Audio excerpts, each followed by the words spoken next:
నాతో మాట్లాడుమయ్యా, నన్ను దర్శించుమయ్యా.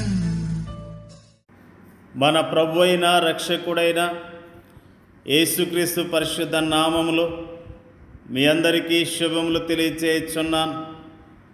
మీరందరూ క్షేమంగా ఉన్నారని ఆశిస్తూ ఉన్నాను.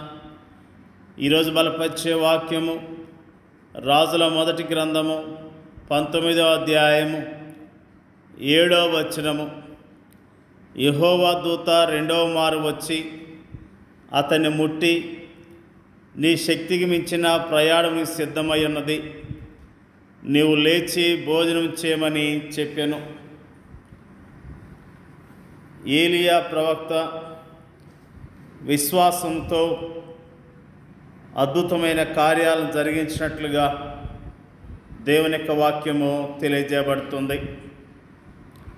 బయలు ప్రవక్తలను చంపినట్లుగా దేవుని యొక్క వాక్యము తెలియజేస్తున్నది. ఏలియా ఎంతో ధైర్యాన్ని కలిగి జీవించాడు.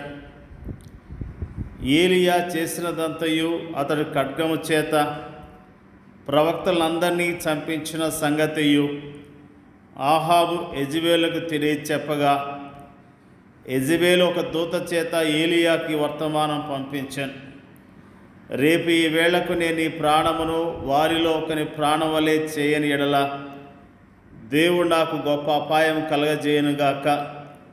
కాబట్టి అతడు ఈ సమాచారం తెలుసుకొని లేచి తన ప్రాణం కాపాడుకుంటకై పోయి యూదా సంబంధమైన బెయేర్షెబాకు చేరి అచ్చట ఉండమని తన దాసునితో చెప్పి, తాను ఒక దిన ప్రయాణం అరణ్యములోనికి పోయి ఒక బదరీ వృక్షం కింద కూర్చుండి మరణాపేక్ష గలవాడై, యెహోవా, నా పితరుల కంటే నేను ఎక్కువ వాడిని కాను, ఇంత మటుకు చాలును, నా ప్రాణం తీసుకొనమని ప్రార్థన చేశాను. అతడు బదరీ వృక్షము క్రింద పరుండి నిద్రించుండగా ఒక దేవదూత వచ్చి అతన్ని ముట్టి, నీవు లేచి భోజనం చేయమని చెప్పాను. అతడు చూసినంతలో అతని తల దగ్గర నిప్పుల మీద కాల్చిపడిన అప్పమును నీళ్ళబొడ్డియు కనబడిన కనుక అతడు భోజనం చేసి తిరిగి పరుండెను. అయితే యెహోవా దూత రెండో మారు వచ్చి అతన్ని ముట్టి, నీ శక్తికి మించిన ప్రయాణం నీకు సిద్ధమై ఉన్నది, నీవు లేచి భోజనం చేయమని చెప్పినప్పుడు నిజముగా ఏలియా పట్ల దేవుడు ప్రత్యేకమైన ప్రణాళికలు కలిగి నడిపించినట్లుగా మనము జ్ఞాపకం చేసుకుంటూ ఉన్నాం. ఏలియా విశ్వాస సమయాల్లో కాకోలముల ద్వారా పోషించబడ్డాడు. విధవరాలు గృహములో పోషించబడ్డాడు. అతని నిరాశ సమయాల్లో దేవుని దూత అతని కాపలాగా ఉంచబడింది. దేవుడే స్వయముగా అతనికి భోజనం పెట్టాడు.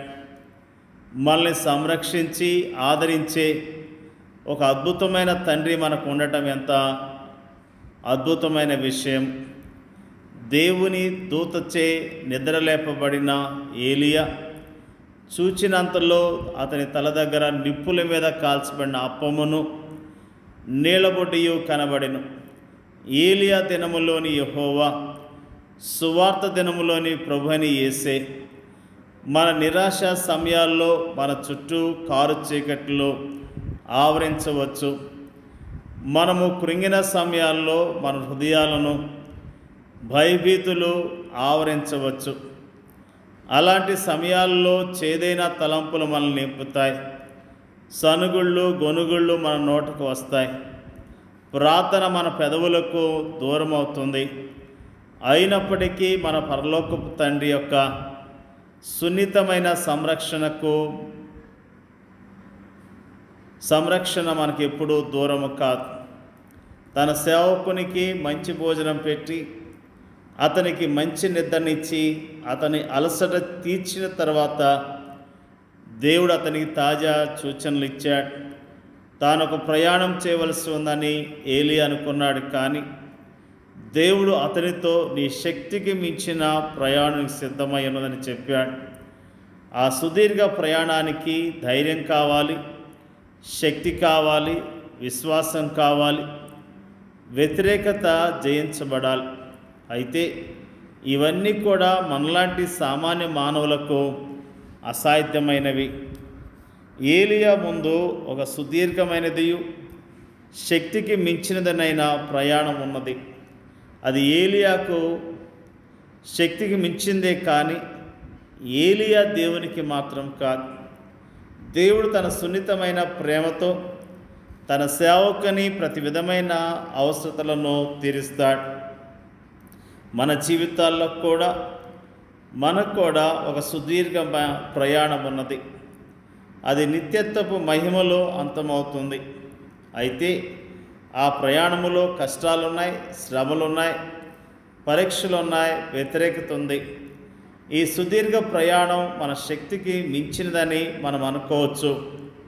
ఈ సుదీర్ఘ ప్రయాణం చేసేందుకు మనకు శక్తి చాలదని మనం అనుకోవచ్చు. ఇలాంటి ప్రయాణాలు ఎవరు చేయగలరు అని మనము అనుకోవచ్చు. కానీ నా కృప నీకు చాలును, బలహీనత యందు నా శక్తి పరిపూర్ణమగుచున్నదని ప్రభు మనతో అంటున్నాడు. ప్రభుని యేసు క్రీస్తు కృప మరియు ఆయన శక్తి మనకు అందుబాటులో ఉన్నప్పుడు క్రీస్తు యేసునందున్న కృపచేత బలవంతులగుచ్చు మనం ముందుకు సాగుదాం. దేవుని యొక్క ప్రజలముగా ఏలియా యొక్క విశ్వాసాన్ని ఈ రోజున మనము జ్ఞాపకం చేసుకుంటున్నాం. నిజంగా ఏలియా ప్రభుమందు విశ్వాసం ఉంచి అద్భుతమైన కార్యాలు జరిగించాడు. ఏలియా నిరాశ కలిగి ఉన్నప్పుడు ప్రభు అతనికి ధైర్యాన్ని ఇచ్చాడు. అతని విశ్వాస జీవితంలో ప్రభు నమ్మదైన దేవుడిగా అతనితో ఉంటూ అతన్ని నడిపించాడు. మన విశ్వాస యాత్రలో కూడా ఆయన మనతో ఉన్నాడు. మనం కూడా విశ్వాసంతో చక్కగా నడుద్దాం, దేవుని కార్యాలను చూద్దాం. దేవుడు మన పట్ల ప్రత్యేకమైన ఉద్దేశాలు కలిగి ఉన్నాడు. మన జీవితాల్లో ఆయన ఉద్దేశాలు నెరవేర్చబడినట్లుగా విశ్వాసంతో ఆయన కొరకు జీవిద్దాం, ఆయన మహింపరుద్దాం. దేవుడి యొక్క వాక్యాన్ని దీవించునుగాక. పరిశుద్ధుడైన మా తండ్రి, మంచి తండ్రి, నీకు స్తోత్రాలు.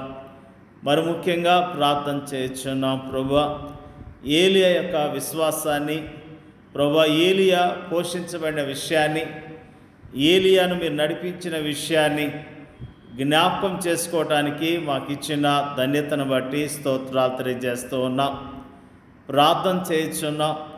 మరి ముఖ్యంగా ప్రభువా మా విశ్వాస జీవితంలో కూడా అయ్యా మరి ప్రభువా విశ్వాసంతో జీవించడానికి కావలసిన నీ బలాన్ని, శక్తిని మాకు అనుగ్రహించమని అడుగుచున్నాం తండ్రి. నీకు వందనాలు తెలియజేస్తూ ఉన్నాం ప్రభువా. మా పట్ల నీకున్న ఉద్దేశాలు నెరవేర్చబడాలి. నీ చిత్తానికి లోబడి మేము చక్కగా ప్రయాణం చేయటానికి, యోగ్యముగా నేను మహింపరచడానికి సహాయం చేయమని ప్రార్థన చేయుచున్నాం. మరి ముఖ్యంగా ప్రార్థన చేయుచున్నాం ప్రభువా, నిరాశ నిస్పృహల్లో ఉన్న విశ్వాసులను, సేవకులను మీరు జ్ఞాపకం చేసుకోండి అయ్యా.